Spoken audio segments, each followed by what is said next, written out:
বন্ধুরা, রবিবারের রান্না বান্না হয়ে গেছে। চলো রবিবারে দুপুরে কি কি রান্না করেছি সেটা তোমাদেরকে দেখাচ্ছি। যেটাই রান্না করেছি সেটা ছেলেমেয়ের খুব পছন্দের খাবার।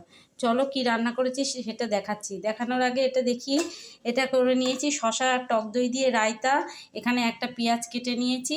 আর কি রান্না করেছি ছেলেমেয়ের পছন্দের, চলো দেখাচ্ছি। এখানে করে নিয়েছি চিকেন বিরিয়ানি। দেখো বন্ধুরা কি সুন্দর হয়েছে। এই চিকেন বিরিয়ানিটা করলে ছেলে মেয়ে খুব পছন্দ করে। কি সুন্দর হয়েছে দেখো বন্ধুরা, আর খুব ঝরঝরেও হয়। আর এই হচ্ছে আমি রান্না করেছি আজকে দুপুরে।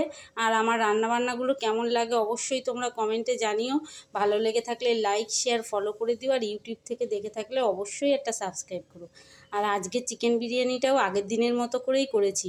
পেঁয়াজটাকে একটু খড়া ভাজা করে নিয়ে করেছি, খেতে খুব সুন্দর হয়। একদিন তোমরা এইভাবে করে দেখো। আর রেসিপিটা যদি দরকার হয় অবশ্যই কমেন্টে জানিও।